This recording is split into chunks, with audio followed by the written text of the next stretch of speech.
ин сафари хидматӣ дар водии ҳисор аз намояндаи вазорати фарҳанг гӯшбоде моро муассир шуда ки айнан чунин ёдгорӣ ва мавзеи таърихӣ дар кангурти ноҳияи Темурмалик низ пур асту аз домани пуштаву ёлаҳо лабрез.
чун ҷустану кофтан одат морост ва ҷолиб дар ҳол равон шудем ба ҳамон су. Савора гузаштем аз нисф зиёди раҳро.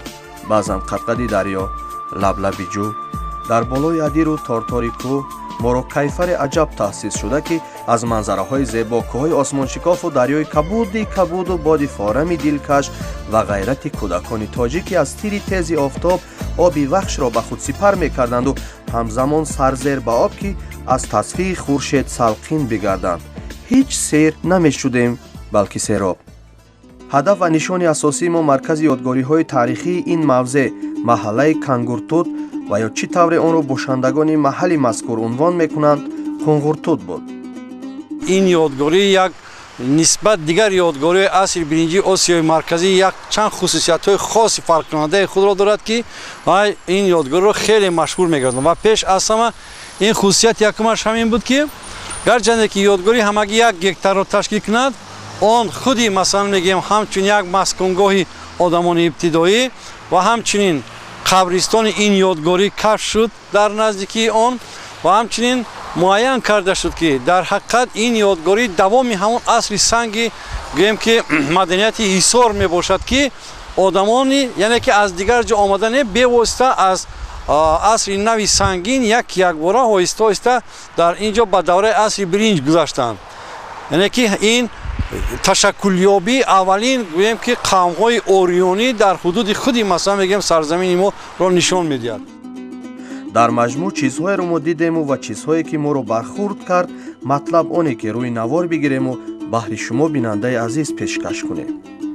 ва ҳамаи ин ёдгориҳои таърихӣ ва мавзеъоти аҳамияти фарҳангию таърихӣ дошта марбут ба Кангурти кӯҳан будааст ва муфассалаш чунин бошад ки дар ҷои зарурӣ баротон поён саҳеҳ хоҳем кард.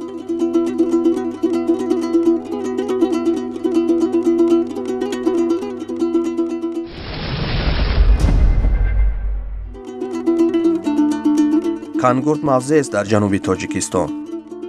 тарихшиноси охири асри 19 ва ибтидои асри 20 гулшанӣ дар таърихи ҳумоюни худ қайд мекунад. ҳукумати Хатлон аз 5 ҳукумат иборат буд. یعنی که از دولت خاتلون میگفتیم دولت خورد خاتلون از 5 حکومت عبارت بود حکومت کلوب، بالجوان، خوالین، کنگرد و قرونتپه. زمین فرهنگزا که از مشایخ و متفکر و ادیب و هنرمند و کاسب و هنرپیشه نامدار و نامآور و پهلوان و اهل زیاد. سوال به میون میاد که کنگرد چرا یکی از مثلا حکومت های خاتلونشان میخورد؟ پس ما دیدیم که یکی از مرکزهای علمی فرهنگی در ولایت خاتلون به حساب میرفت. کنگرد گرچند که از مرکز ولایت خاتلون دورتر هم باشد، ما در تحقیقات های علمان گذشته و بزرگانی که علم و فرهنگ سر کار داشتند در هنگام پژوهش به ما معلوم گردید که کنگرد یکی از مرکزهای علمی فرهنگی یعنی رابطه‌های خب علمی و فرهنگی با هندوستان، با افغانستان، خب بلخ، با بخارای شریف داشت. خب زمینه‌های خب پیدایشی این سرزمین چرا اینقدر بزرگان و دانشمندان خردمند به میدان آمد؟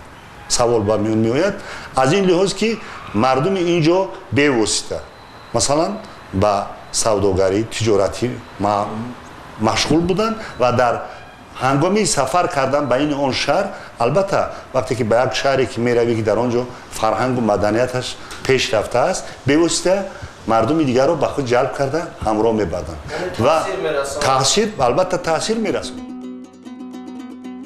از قبیل خوجا پادشاهمرد ولی، خوجا قرحمت ولی، خوجا نوریدین ولی، حضرت مولوی یوسف، حاجی حسین کنگرتی و غیره و دیگران که شمارشان بیش است و مریدان و پیروان ایشان و هر کدام رو در این زمین رسالت بوده است. مهم آن که این شخصان شهیر و زور زمینه آماده کردند که از زمان پیش و تا امروز موافق و مساعد و مناسب بهر افزایش معرفت و فضیلت ساکنان این دیار. خودی حاجی حسین کنگرتی اول در بخارات وای کرد، تحصیل کرد، بعد به سفرهای مثلا عربستان و فرنگستان و ایران برآمد که وای در همون دوره 3 زبان میدونست. پس وای وقتی که با کنگرد گشت آمد مدرسه کرد، تحصیلی وای نمیرسد. به واسطه 2 مدرسه که در کنگرد خودی حاجی حسین کرده بود که تو هنوز بعضی دیواراش آباد است، باقی مانده است و در اونجا بسیار طالب علمان خب درس میگرفتند. در قطار این مولانا سید محمد یوسفی خاتلونی بود که به واسطه در هندوستان خونده بود، تحصیل کرده بود و مقبرش تو هنوز در خودی همون منزل کنگرد و واقف است و بسیار استادان از اون درس گرفته بودند در کنگرد. وقتی که او از سفر هندوستان و افغانستان آمده بود بسیار چیزا رو نقل میکرد و شخصای دیگر را جلب میکرد که برای تحصیل کردن به اونجا روند. خب سرزمین دیگری که فرهنگی که کنگرد مثلا بسیار فرزندانی برآمد از اونجا برآمد چی در ساحه مثلا صنعت کریم 6 و مثلا من یاد دارم در هنگام جستجوی پژوهش حاجی حسین کنگرتی در کنگرد بودم خب با استاد قربان نام شخص در همون ده زندگی میکرد که با شادروان کرامت الله قربانوف مثلا گیر که عمکش میگیم اولادش بود و اون کس در صحبت ما که در خود خانه حاجی حسین اون کس زندگی میکرد و اون دیوارایی که حاجی حسین با خط عربی یا که با خط فارسی بگیم شعرها و دیگر گپ سخنان نوشته بود، اون کس در برای مثلا مقام و منزلتی تأثیری به واسطه مثلا در ساحه صنعت بگیریم اگر کریم 6 خب صحبت رو و بسیار شاگردانی بزرگی رو به کمال رسونده است. کنگرد قسمت میگویند که این وابسته است با کنت، این چیزی معمول است اصلا کنت، محل، شهر و کرد. یک ما خوب میدونیم که درختی است با نام کرد که در اینجا گویا خیلی زیاد بوده است و درخت خیلی سخت است، هم چرس است و هم ناشکست و چقدر قوه بزرگی در کل است که او را باید بشکنی و میگن در اطراف همین محل ها همین درختان خیلی زیاد بودن، ولی این احتمالی هست. قسمت دیگرش که نزدیکتر به حقیقت است این است که کنت محل باشد و گرد این وابسته است به جوانمردان، پهلوانان، دلاوران. یک منطقه خیلی آباد هم بوده است در سرچشمه‌ها خیلی زیاد هستند هم. در کنگل پیش از انقلاب بخارا 16 تا مدرسه بود. از آن جمله در قشلاق گذری تور، دولت شایان، آب شیرین، قرقمیش. شاعر مشهور تاجیک حاجی حسین در قشلاق قرقمی مدرسه داشت، در آن مدرسه جوان را تعلیم میداد. واژه کنگر کمتر هم باشد ولی منطقه‌ای که با نام دشت کولک بود در اینجا، واژه نملیات شهری که در حدود دنقره واقع بود و پل سنگین که در نارکی امروز از درآمدگاه و نمیتوان در عصرهای میانه این منطقه ها را از همدیگر جدا کرد، کنگور را از بلجوان. واژه کангурт ро барои тасеҳаш андешаҳо мухталиф бошанд ва ҳархела баъзе онро кони паҳлавонон гӯянд, дигари кандро шаҳр гӯяд, яъне шаҳри паҳлавонҳо, ва барои тавсири ин ном моро андешаи солим аз олим зарурат омад. کنگورد مکان پهلوان ها از کلمه کن مکان، گرد پهلوان، مکان پهلوان ها که در اینجا پهلوان های بزرگ گذشته. худи кангуртро таърихес пардапӯшу норӯшан, ҳарчанд дар сайтҳои интернетӣ чанд ҷо қайдҳои вижа аст мар ин маконро. ин ҷо аз ҷониби муҳаққиқону таҳқиқу пажӯҳиши бештаре талаб мешавад ки ба умқи қарнҳои бештаре фурӯ раванд. ва инак чанд лаҳзаи таърихӣ ва ҷолиби ин сарзамин то ҷои моро аён шуд дар аҳди араб ҳам ин мулке будааст. در زمان عرب ها نیز میتوان گفت که یک سرزمین خیلی آباد بود و محاربه که در ختلان رخ داد البته به اشتراک مردم اصلا بوبکین قدیم، کنگورد، بلجوان و نواحی مونک دیگر نمیگذشت. از این نظر میتوان واژه کنگورد را به گردان نسبت داد که بعدتر در ادبیات ما وارد شد. ба дини вопасин тавассути шахсони мӯътабари ин ҷо мардум гаравиданд ва фарҳанги нав мусоидат бар он мекунад ки оҳиста оҳиста ин мавзеъ маркази муқтадири фарҳанги асрҳои минбаъда гардад. кангурт дарвозаи балҷувон буд дар замони пеш ва то ҳол ҳамин тавр ҳаст. дар баҳруласрори маҳмуд ибни валӣ чунин омадааст: кангурт, вашгирд, ёхсу, чарахсу марзҳои шарқии балх маҳсуб мешудаанд. در عصرهای 9 و 10 کنگورت یک موضع بود که در آنجا در سری دروهگی واقع است. دروهگی یک بین شهرهای ختلان، مثلا وقتی کس از پل سنگین به طرف شهر مونک اگر رفتنی شود از تملیات میگذشت. تملیات در جای دنقره واقع بود، یک شهرکی بود. از تملیات گذشته به کنگورت میرفت.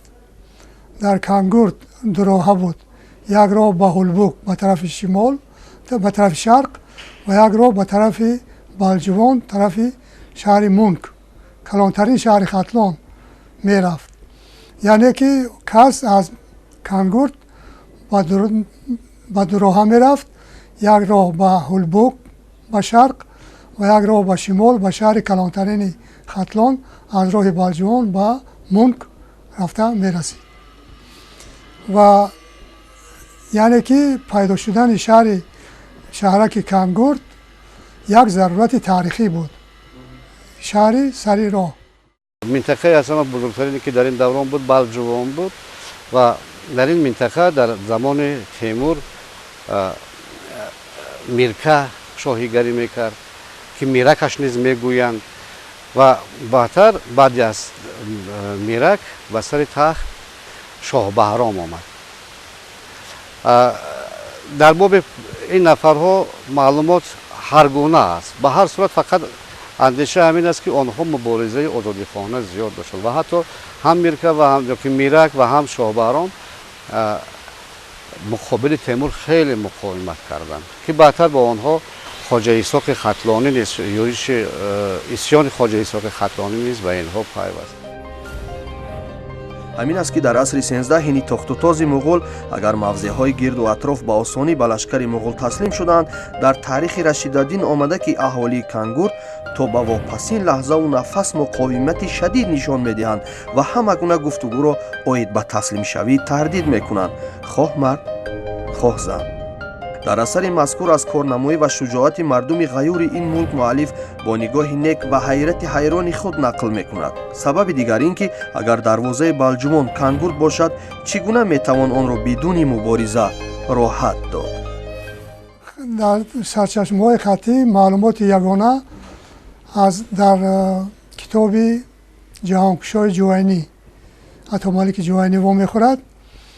ӯ менависад ки Чингизхон вақте ки Тирмизро гирифт соли 1221 617 ҳиҷрӣ мешавад, дар ҳамон сол баъди гирифтани Тирмиз ба кангурту самон пеш рафт ва зимистонро дар он ҷо гузаронид ва аз баҳор баъд ба сӯи Бадахшон рафт.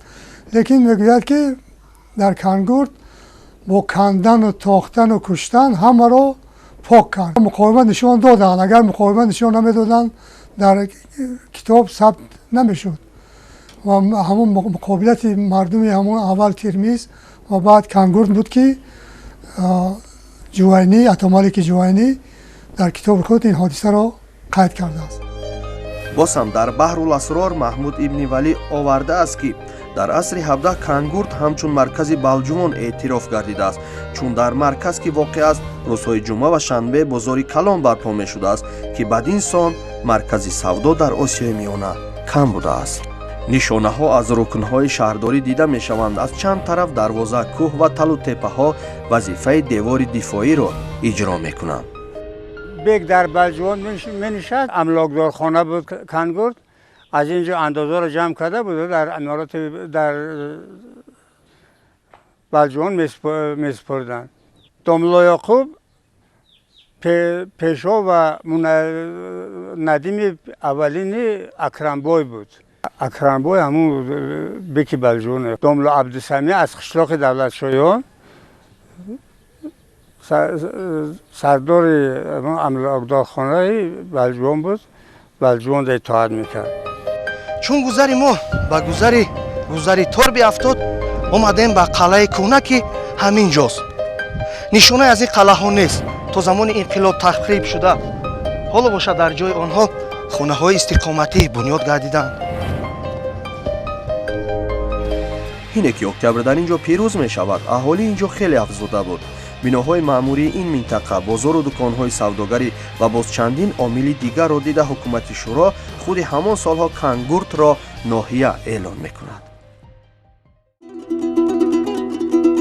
қалъаю мадрасаю масоҷид мавқеи аз ҷиҳати стратегӣ муҳим, манзараи хушбоду ҳаво заминае буд ки баъди инқилоб кангуртро ноҳия эълон кунанд ва солҳои 50 бошад, онро ба савхоз табдил медиҳанду андактар ҳамагӣ ба ҷамоати деҳот. болотар аллакай гуфтем ки мавқеи стратегии кангурт барои дифоъ муфид будааст. ҳар миллат бояд ғурури миллӣ дошта бошад. мо тоҷикҳо ақаллан оғоз аз шоҳномаи фирдавсӣ бузург сар кунем. ғурури миллии ватандӯстии қаҳрамони мо бисёр таърих решаи бузурге дорад ва ин то ҳозир албатта дар мо таҷассум меёбад. кангурт мавқеи бисёр хуби стратегӣ дорад. бинед ки аз кангурт ба сӯи ноҳияи балҷувон, ховалин, темурмалик ва ин табо пештар буд роҳи муайяне ба тарафи норак гули зиндон мегуфтанд, роҳи гули зиндон меравад. як ҷои хуб, як ҷои марказӣ, як ҷои стратегӣ аст ки кадом қувваи беруние ки агар кангурро дар ҳамин ҳолати ҷангиашон ба даст меоварданд, аллакай ӯ қариб ними ғалабаро ба даст меоварданд.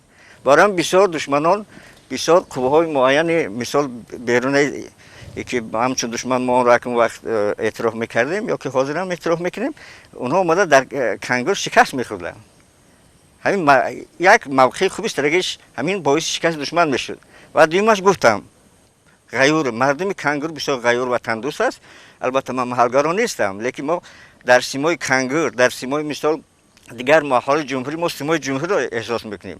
вақте ки як маҳал эҳсоси ватандӯстиаш хеле бузург бошад, ин маънои онро дорад ки дигар маҳалҳо ҳам хеле эҳсоси ватандӯстиро дорад. вақте ки инқилоби сух дар паҳнои хатлон замин вусъат меёбаду муборизаи беамон бар муқобили босмачигарӣ оғоз мешавад, дастаҳои Иброҳимбек ана дар ҳамин мавзеъ панаҳ мебаранд. аскарони сухро ба ҳар роҳ раҳ мепойданду шабохун мезаданд.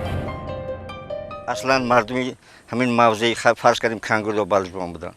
онҳо гумоштагони хориҷӣ буданд ки бо мусаллаҳ шави онҳо аз тарафи берун сурат мегирифт, бахусус англисҳо, туркҳо, имрӯз давлати Туркия ва дигар қувваҳои муайяни берунаи ба онҳо ҳамкор буданд, кӯмак мерасонданд.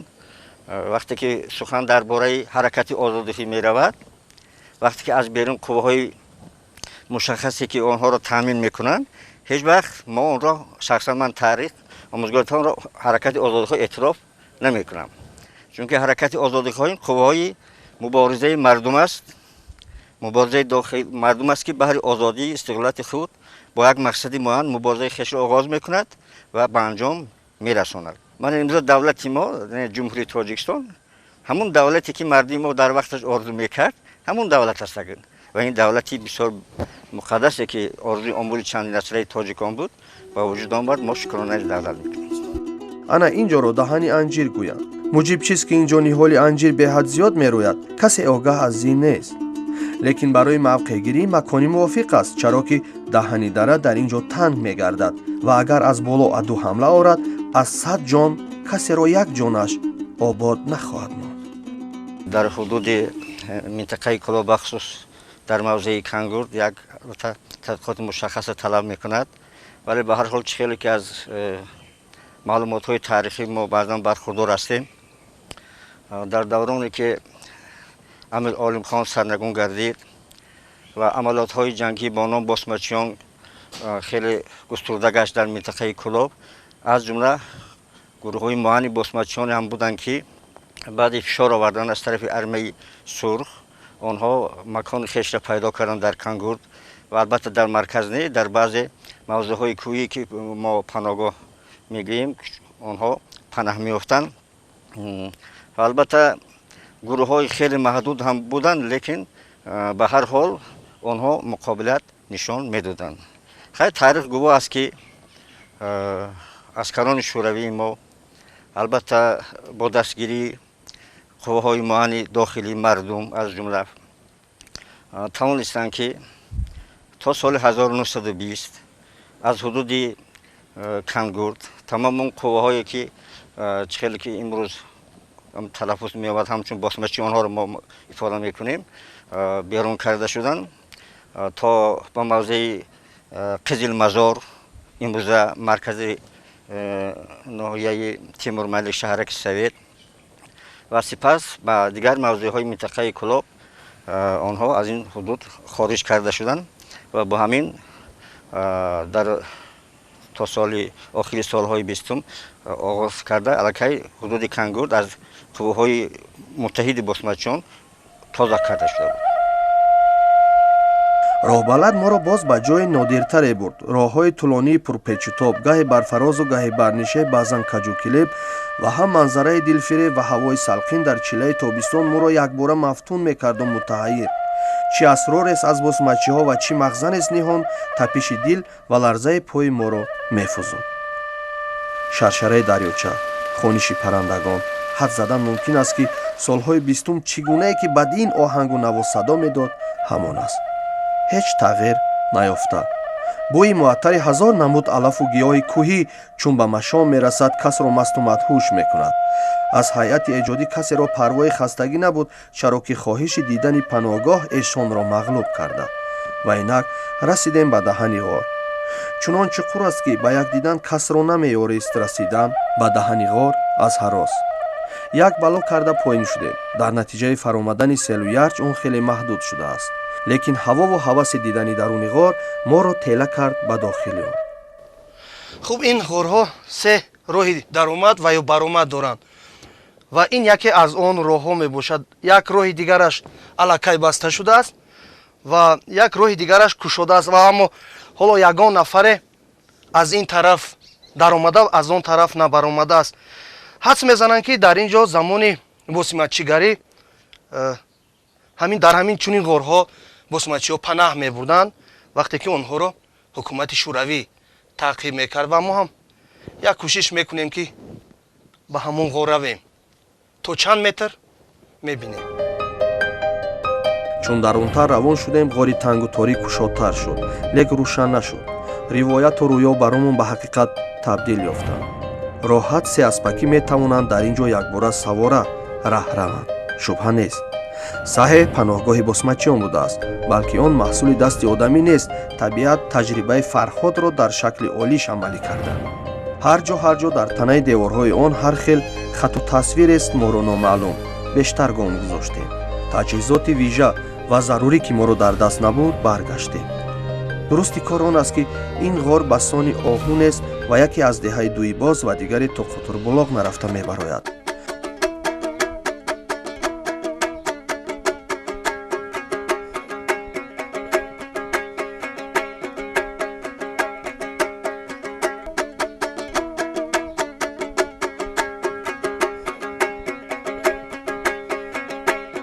ғори сеюме ки ё даромадгоҳ аст ва ё баромадгоҳ, онро якҷоя дидем. аз болои қутурбулоқ мебарояд, аммо даҳани ғори дуйбоз аллакай баста шуда. камтар аз мавзӯъ пештозӣ кардем. бармегардем боз ба Кангурт. Ay tari havanız kay zerme gerim, ay tari havanız kay zerme gerim, ay ora kirah durim haber me girme. Na koverina şuren derme girim, na koverina şuren derme girim ay. O sangoy Kangurta dar jigar me girme. соли 1962 котиби генералии кумитаи марказии ҳизби коммунистии иттиҳоди шӯравӣ Никита Хрушёв бо сафари корӣ ба Тоҷикистон меояд. аз ин ҷониб ба ӯ аспе иҳдо мешавад аз зоти хатлӣ, ки онро тоҷикӣ низ гӯянд, ки аз савхози зотпарварии Кангурт буд. ҳадаф аз чунин тақдим ду сам дошт. андешаи котиби генералиро дар сараш савдо шуда рушди аспарвариро манъ кард ва тӯҳфаи чунин як аспи баҳош бебаҳо эҳтимол дилашро гарм мекард барои аспарварӣ. ва дуюм он ки мардуми Кангурт бо ин тӯҳфаи беназир дили Хрушёвро гарм карданӣ шуданд, магар ки мақоми ноҳияи аз даст рафта барқарор шавад. агар дар самти дуюм ҳадаф ба нишон нарасида бошад, дар самти якум муваффақ шуданд. бадон далел ки баъди 7-8 моҳи ин воқеа Хрушёвро ба мавлуди маликаи Инглистон даъват мекунанд. чӣ тӯҳфа бурданашро намедонад. ана дар ҳамин ҳол аспи кангуртӣ ёдаш меояд. ин тӯҳфа чунон ба маликаи Англия писанд меояд, ки онро дар сайзхонаи шахсиш ҷо мекунад, дар ҳоле ки беҳтарин аспони дунё маҳз бодпойҳои инглисӣ маҳсуб мешудаанду мешаванд ва аммо аспи моро, аспи зоти тоҷикиро мепазирад. баъдан низ то нимаи соли аввали солҳои 90 Кангурт рӯ ба рушд дошт. мактабҳои зиёди миёна, беморхонаву интернат, марказҳои маишиву маданӣ ва ғайраву ҳоказо. мо марказро ҳамин ҷо мондему раҳсуни Кангуртут ва ё Қунғуртут гирифтем. оид ба ин ду ном баҳс беш асту зиёд. ин мафҳум баҳси этимологияшиносон аст. мо ба деҳаи Кангуртут расидем. ҳоло онро ном хушманзар бошад, чаро ки деҳаест дар баландӣ ва аз ин ҷо бод хезад зиёд.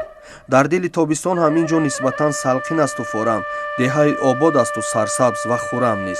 фақат ду себунае ки нав бино сохтаанд, дар мавзеи нав андак аз об танқисӣ мекашанд. пас моро муҳим ҳамон теппа ва ё манбаъ ва махзани ёдгориҳои таърихист субҳи саҳар ҳамон ҷо шитофтем. теппа хеле баланд аст. пиндоштан мумкин ки шояд ин ҷо пешқалъае ва ё бошишгоҳе низ будааст. хонаҳое ки онҳо месохтанд, архитектураи Кангуртут ба мо маълум шуд ва аввалин архитектураи ниҳоят қадимаи асри биринҷӣ, ки дар он аз масалан як ҳуҷра ва долон иборат ҳастанд ин хонаҳо. ва дар ин хонаҳо бозёфтҳои зиёде пайдо шуд, ки аз санъати коркарди санг, аз санъати коркарди устхон, аз ҳунарҳои масалан мегӯем заргарӣ, аз ҳунарҳои бофандагӣ, кулолгарӣ ва дигар ҳунарҳо хеле шаҳодати хуб медиҳанд. ва дар ҳамин раванд бояд қайд кард, ки умуман ин ёдгории Кангуртут аз ҷиҳати яъне ки маънавиёт, пайдоиши аввалин нишонаҳои дини нави зардуштиро мо дар ҳамин ҷо пайдо мекунем. бинед, гарчанде ки Кангуртут яъне ки 3700 то 3200 солро пешро дар бар гирад, در اینجا ما میدونیم که تا به امروز میگفتن که آیین زردشتی در عصر آهن پیدا شده است، یعنی که 2700 سال مقدم، ولی کانگورتوت ثابت کرد که هنوز نشانهای اولین این دین در 3700 سال پیش پیدا شده بود. چون که طرز دفن کنی همین چند جسدی که یافت شد معین کرد که جسد را یعنی پاک کرده استخوان‌ها را از دیگر جسد بعد در قبر گذاشتند. و دیگر خصوصیت خاص این است که این یادگاری که در اینجا 90% قبرها به دفن شدگانند، یعنی در آنها استخوان‌ها وجود ندارد. با جای استخوان‌ها هیکلچه‌های گوناگون، هیکلچه‌های آنها یا اینکه مثلا آرایشات یا ظرف‌های گوناگون یا اینکه استخوان‌های حیوانات گذاشته شده است. این یک سر و اسرار است که تا به امروز این را عالمان با پورگی کشف نکردند. مردم همیشه از این موضع تیز تیز باقی مانده های یادگاری های تاریخی پیدا میکنند، بلکه آنها خود رو میزنند. خم و کوزه و پیاله و کاسه، جام های مینوشی و آبنوشی شهادت میدهند از آن که در اینجا ساحه کلالگری به شک پیش رفته بوده است در زمان های پیش.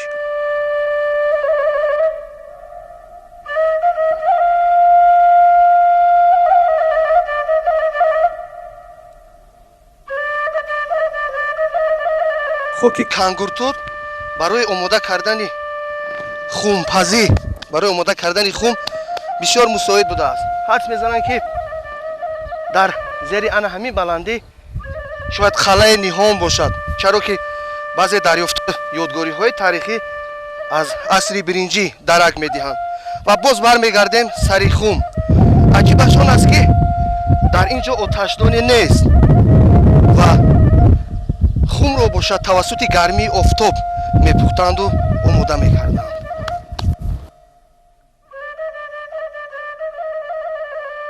بعضی یادگاری ها دلالت از آن میکنند که در اینجا زندگی با ادراک و عقل و ذهن از هزاره سیوم تا میلاد شروع شده است. از 419 قبری که در اینجا کشف کردید همگی 3-4 قبر یعنی استخوان‌های باقی مانده آدم‌ها کشف که یکی از اینها یک زن جوان میباشد و این زن جوان از جانب آنتروپولوگ معین کرده شد و مجسمه آن در آثارخانه ملی جمهوری تاجیکستان گذاشته شده است و خودی همین سیمای این زن جوان تصدیق کرد بار دیگر که این قوم‌های یعنی که ایندو اروپایی میباشند، یعنی گذشتگان به واسطه ما آریانی بودند این مردم این کانگورتوت. در وقت کوبتوکو از عصر سنگین سرکردگی تا عصر برنجی، یعنی که در همینجا ما کار کردیم یافت شد. تو حالا را رفته ایستاده است در تگ پا. چی محصولات را بیشتر اینجا پیدا میکنم؟ تور سنگین، کورچه سنگین، پیوله برنجی، یعنی که از سفال ساخته شده است از خاک همینجا که در نتیجه کدام عصری که هسته نه که جای پخت و پزش باید حساب همین جوه در همین جا پخت و پز میشیده است از حساب افتاب باشد نمیدونم از چی باشد که یکون خیلی سیستم کرده باشن یکون سیستمی که در همین روشنی افتاب همین محصولات تیار میشیده است. یعنی که ما با پرگی گفتم میتونیم که حالا هم در اینجا اگر کوشش های ادامه یابم دوام داره و تو رفته ایستاده است که میشود که در پشت ببروید همین زمین کفتی میبروید محصولات هایی که تیار کرده که همه خیلی چند سال کم زیاده از 9 سال همینجا کفتیم از تا را که بر اومده می کوشای برنجی که در وقتش کار کرده بیان کدام عصری باشه. عجب وقت ما را یار شده که هینی انجام دادن مصاحبه بناخواست خونچه را پیدا کردیم بلکه ظرفی آبنوشی را. اگر ما در مدت 10 دقیقه که اینجا بودیم بازیافت ما را نصیب شده قضاوت کنید که اگر کاوش‌ها در اینجا مدت طولانی و جدی گذرانیده شوند چه گنج از ته این زمین برون خواهد شد و چی سیره برای ما افشا؟ از سفال از خاک همین وطن اینجا یگان خاک بیرونه نمیاد فقط از خاک خودشون تیار کردگیه غیر از خاک با چی داشته باشه دادم نمیدونم نامعلوم.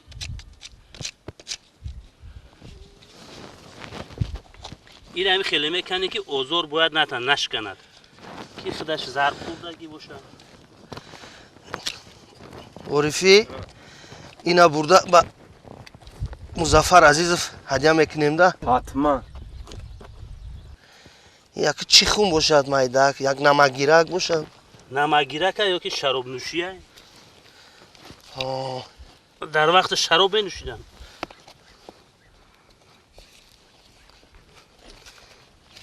ки иёро ба корчаву ба нозикиё бояд ҷамъ карда шавад. وایسته.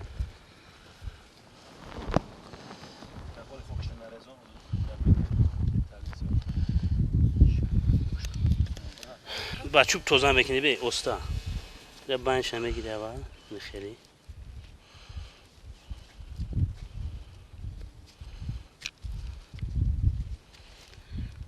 чизое ки бевоҳима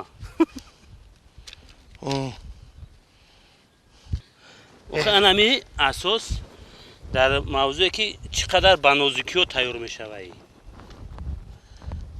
И дар оташдон пухта намешавад барое ки чӣ қадар нозук аст. пухтагия намешканад. иро озод корш мефармояд. ҳисоби чӣ хеле ки кайбонугариву марам ахидам бигирим чӣ ҷуре намешканиш. як чизе ки ҳами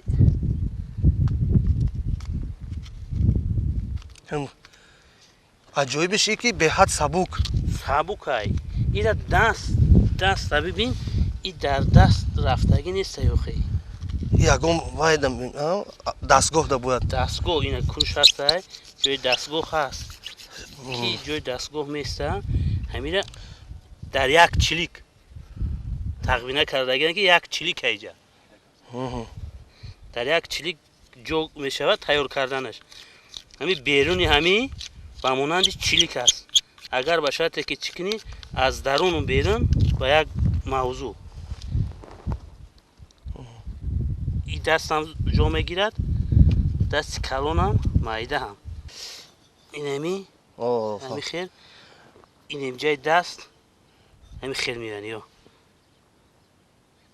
хитоб мета ҳами хел нозуке ҳаста ки пиёлаи хидмон ҳами хел тинук нест.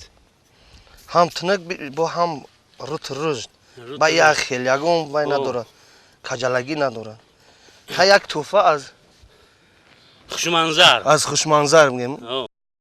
он чӣ ки дар кангуртуд ёфт гардидааст ин нишондиҳандаи он аст ки бори аввал гӯё шаҳри асри миёнагӣ шаҳри осиёи миёнагӣ дар замонҳои қадимтарин маҳз дар кангурт дар минтақаи кангурт пайдо шуд дар мавзеи кангуртуд мегӯянд олимон ки аз хонаҳои калон калон иборат аст ва ин нишондиҳандаи он аст ки шаҳрҳои аввалин дар минтақаи осиёи миёна дар ҳамин кангуртуд пайдо шуда будааст. роҳбаладе ки моро дастур медоду нақли зиёде оид ба ин мавзеъ мекард фазилаташ оид ба таърих хелеву масъулияташ ҳамчун дифоъгари таърихи меҳан зиёд будааст ва муҳим аз ҳама дастёри пажӯҳандаи ин мавзеъ муҳаққиқу муаррих бостоншиносу шарқшиноси машҳур Наталья Виноградова муаррифӣ шудааст дар байни мардуми таҳҷоӣ. аз ҷониби ягон муаррихҳо археологҳо ковишо гузаронда мешавад пажӯҳишгаро. аз археологои Москва як занак буд Наталья Виноградова. ҳамон меомад кор мекард 2 моҳ 3 моҳ бо беғарз аё чанд чизои аҷоиботе ки шере баромад нимҳайкала буд аз бринҷ гуфта ёфтем ҳаминҷа гирифтем аз бринҷ ана бо ҳастае ки таварай ҳисоби санг аллакай моли асри санг асри санг ки мегуфт иш аз асри сангин аст аз асрои санг то бринҷам хел чизо ёфта мегузашта рамиҷа як тақдири оно чӣ шид намедонам намедонам монд инами охирон дар ҳамиҷа соли 92 боша 93 боша охирон бори кандагӣ монад.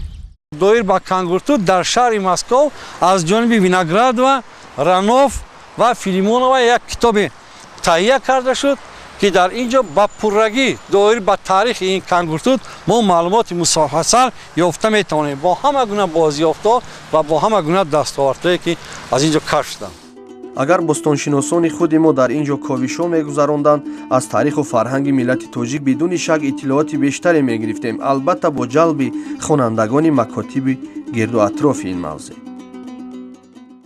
ҳоло 4 мавсим дар ин ҷо тадқиқотҳо идома дорад. охирон тадқиқот дар соли 2005 доир шуда буд аз тарафи Виноградова Наталья Матвеевна ва мин баъд ҳам албатта соли оянда боз тасмим гирифтанд ки ин тадқиқотро идома медиҳанд ва ҳанӯз бисёр паҳлӯҳои зиёди таърихи умуман сарзамини мо ва махсусан минтақаи қисмати ҷанубӣ умуман тоҷикистони мо омӯзиш наёфтааст.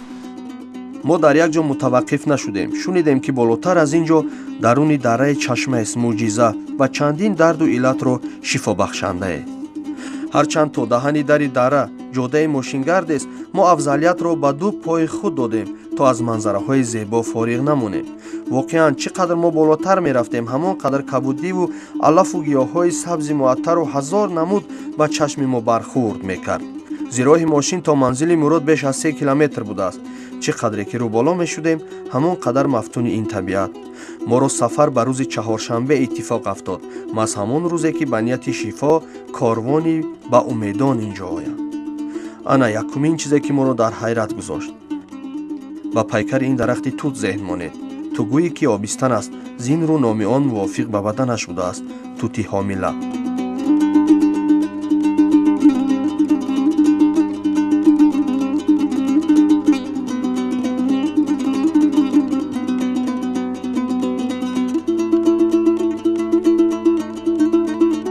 пас дарунтар рафтем. чашмае дидем ки аз ҷигари санг ҷорӣ мешаваду дар даруни санг дарахти туте реша давонда. манзара аҷиб асту зебову ҳайратовар. ҳавош салқину форам. ту гӯи бӯстонсароест вижа таҳия шуда дар байни ду кӯҳ бо номҳои аз тарафи рост чунук ва аз чап сипоқ. обу чашмаҳои шифобахш дар тоҷикистони азиз беҳад зиёд будааст.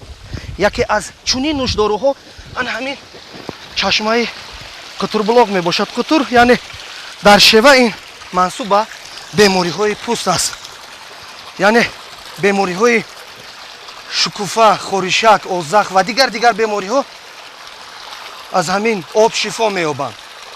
ҳамчунин барои бемории диққи нафас ҳам муфид будааст. ва як чизи дигар мегӯянд ки шахсони мувоҷеҳ ба алкогол агар як ҳафта ин обро истеъмол кунанд вораста мешуданд. ин байни худам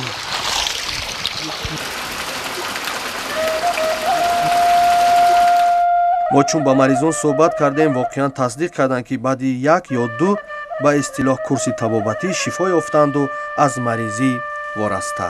ҷамъи араб буд, чанд маз кардам нашидак ба омадам ҳамиҷа гуфтан ҳамиҷа соз наша омадам дубор омадам сеюм бора шуда ин қариб соз шуда икалат бурам соз мешава. дар ҷам буду дар паси гӯшам буд. паси гӯшам соз шуда ҳамиҷаш монда соз мешава ишан. ҳама медона иҷара ки ҷои табобатӣ аст. мардуми таҳҷои мӯъҷизаи ин обро ба шафоати мазори бузургворе мансуб медонанд. дар бораи ин бузургвор шиндагием ки аз балх омадагиае. номаш асос хоҷа боқӣ алоҳи балхӣ аст. яъне шифодиҳандае ки мавлоно шуда. марқабаш дар дигар ҷо аст, ҷои оромгоҳаш ки гуфтаа касе ба кадом дарде меояд ба нияти шифо дар қадамҷоям ба нияти ихлос ки худои таоло ӯро шифо медиҳад. лекин ин обро аз ташхиси лабораторӣ низ гузарондаанд. одамое ки касалӣ меоянд баъд маслиҳат карданд ки оби амиро ба лаборатория барем. мо дар лабораторияи галубои экран гуфтани ҷо бурдем, экрани кабуд. ана се маро гуфтанд об биёред. якум бурдем мегуфти оби чанд чашмае. дуюм бор бурдем ҳамихел 3 марта бурдем ки дар таркибаш мис, хлор, доруҳое ки химиявие истодагай, доруҳои обҳои минералӣ. не ки дар иҷа вобастае ки дар нӯшокӣ иҷозат додаем. در همین خصوص به همین آب مثال یک برده باور نکرد. дар қоби ақли мо то он ҷое ҷо гирифт ва ҳақиқати ҳол ин аст ки таркиби об чандин маъдане дорад ки барои шифо мусоидат мекунанд. як ҷиян доштем 3 сола буд рана мегаштад. баъд амҷа яха холамшон зиндагӣ мекардан гуфтан овардем амҷа 3 бор овардем шигронаи олози мисол раҳгардона хишру медава мерава. маъдан ҷамъи эътиқоду эътимоди мардум раванди муолиҷаро хеле метезонидааст ва бигзор чунин бошад. агар ин чашма ҳоҷати чандин касро мебарорад пас чаро на.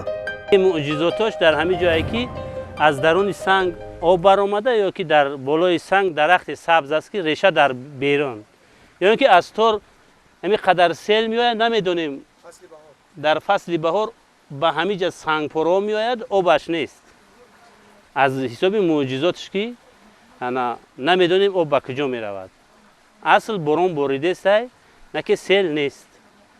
дар ин мавзӯъ чандин касо дар куҷое ки хоб бошанд дар балнисоҳо ба ҳамин ҷамъиян ба нияти ихлос шифо меёбанд.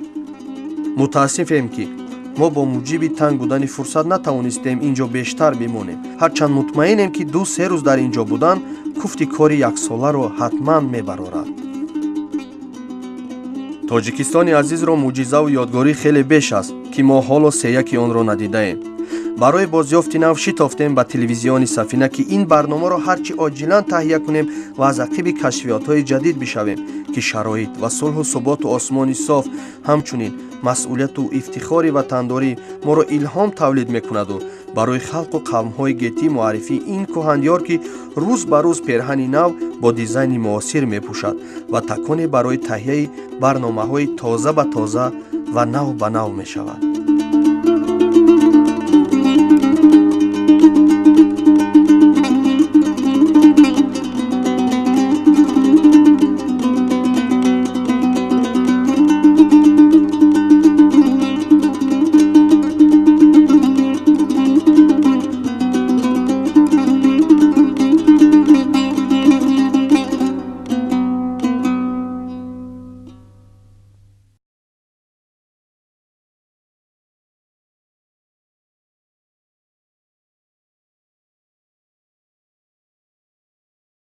метезонидааст ва бигзор чунин бошад. агар ин чашма ҳоҷати чандин касро мебарорад пас чаро на. муъҷизотош дар ҳамин ҷое ки аз даруни санг об баромада ё ки дар болои санг дарахти сабз аст ки реша дар берун ё ки аз тор ҳамин қадар сел меояд намедонем дар фасли баҳор ба ҳамин ҷа сангпоро меояд обаш нест. аз ҳисоби муъҷизотш ки намедонем об ба куҷо меравад. асл борон боридестай на ки сел нест. дар ин мавзӯъ чандин касо дар куҷое ки хоб бошанд дар балнисоҳо ба ҳамин ҷамъиян ба нияти ихлос шифо меёбанд. мутаассифем ки мо бо муҷиби танг будани фурсат натавонистем ин ҷо бештар бимонем. ҳарчанд мутмаинем ки 2-3 рӯз дар ин ҷо будан куфти кори яксоларо ҳатман мебарорад. тоҷикистони азизро муъҷизаву ёдгорӣ хеле беш аст ки мо ҳоло сеяки онро надидаем. барои бозёфти нав шитофтем ба телевизиони сафина ки ин барномаро ҳарчи оҷилан таҳия кунем ва аз ақиби кашфиётҳои ҷадид бишавем ки шароит ва сулҳу суботу осмони соф ҳамчунин масъулияту ифтихори ватандорӣ моро илҳом тавлид мекунаду барои халқу қавмҳои гетӣ муаррифии ин кӯҳандёр ки рӯз ба рӯз перҳани нав бо дизайни муосир мепӯшад ва таконе барои таҳияи барномаҳои тоза ба тоза ва нав ба нав мешавад.